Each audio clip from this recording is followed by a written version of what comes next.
Hello and welcome to your mom's favorite channel. And today we'll be making some apple pies, similar but even better than a certain fast food joint's apple pies. But first we need a few things from the store.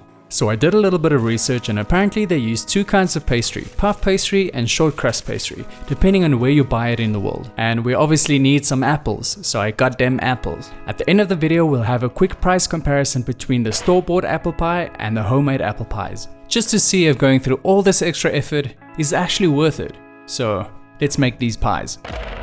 Alright, so some of these ingredients you'll probably have already. So apples, we've got green and red apples, we've got a little packet of sugar, I've got some vegan butter, then we have our pastry. Now apparently depending on where you are in the world, they actually bake the apple pies instead of frying it. Something to peel and core your apples with, some cinnamon, and some nutmeg. Now if you don't have fresh nutmeg, you can always use the powdered nutmeg. It will work just as fine. Just remember at the end of the video, we'll see if we actually save some moolah by making our own pies instead of buying it. Okay, let's see what we're working with here. Okay, so this is obviously an on-the-go treat, and I feel that it's so small just to make it easier to eat, but I always feel that it just falls short of satisfying that sweet craving. The filling is decent, but it always reminds me of a pack of Lay's chips. The crust is nice and crunchy, it is quite thin, and if you break the pie apart you can see that there really isn't that much filling in there. Anyway, now that we have something to aim for, I think it's time we actually make something. Let's go. Alright, so first things first, peeling the apples. If you don't have an apple corer, it's okay, you can just cut around the core with a knife, and afterwards just chop the apple into small cubes. And if you do have an apple corer, just core the apple and then also cut it into little cubes. And don't make the cubes too small as they could cook too quickly and become mushy. And when you're done cutting the apples, it's time to get them into a pot. On medium heat in a pot, melt about 30 grams of vegan butter. Add 1 tablespoon of cinnamon and half a teaspoon of nutmeg and give it a quick stir. Add all of your apples and just give it a mix to get everything coated. Add a little bit of salt. This will make it nice and decadent. Then add 1 cup of sugar. You can use any kind. I'm using brown sugar because that's what I had. And just so that you know, all major sugar brands in South Africa are vegan. The apples will release a lot of its own water and after time it will become syrupy, but we don't want the apples to cook too soft.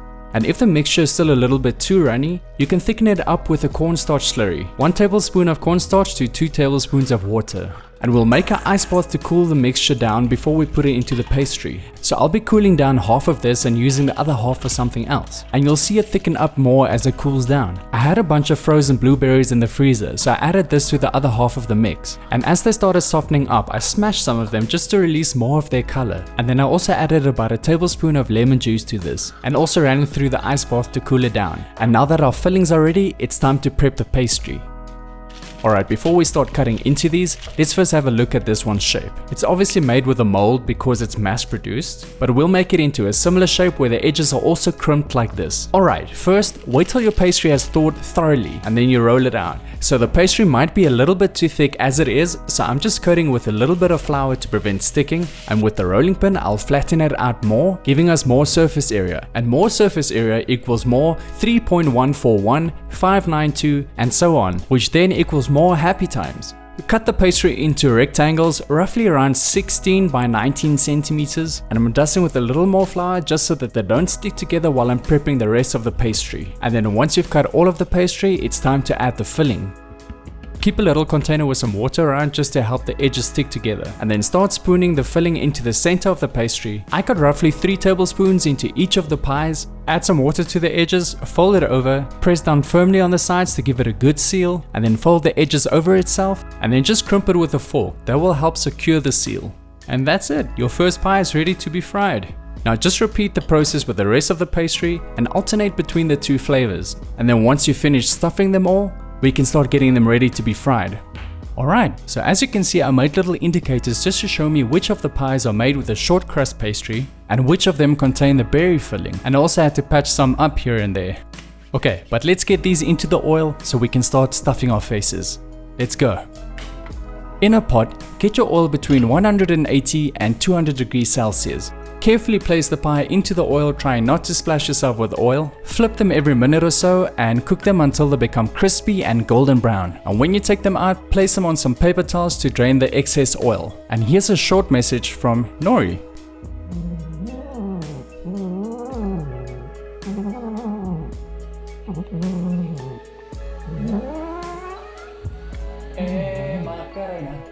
Hey, sorry Nori.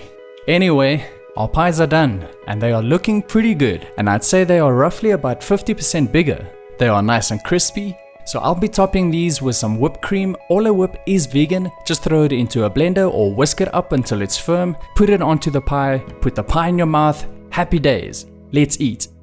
Make these into any shape that you want, you don't have to stick to my recipe. And the ones you don't make today, just toss them into the freezer until you're ready to use them. You can keep them frozen for up to a month. So let's talk about the pricing. So the apple pie that I bought cost me 18 Rand. The 4 apples and 2 rolls of pastry cost me 41 Rand. And if I had to estimate the cost of the rest of the ingredients, I'd say it would come down to roughly about 75 Rand. And in total I got 12 pies. So 12 divided by 75 equals 6 Rand and 25 cents per pie. And the pies are bigger.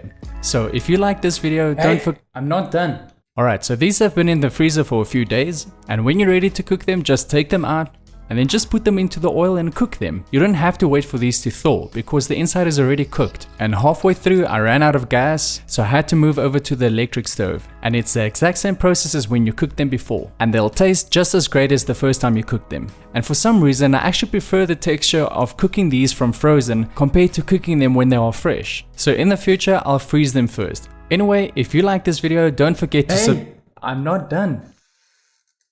So for those of you who don't like frying stuff, you can bake these, but you will have to let these defrost first. Brush them with a little bit of oil, sprinkle some sugar on top, and then put them in the oven at 200 degrees Celsius for about 10 to 15 minutes or until they go golden brown. But if you're doing this in an air fryer, after 10 minutes, just flip them around and put them in for another 5 minutes. So when you bake these, they become nice and flaky. And unfortunately, I broke one of these when I turned it around. It was still very good though.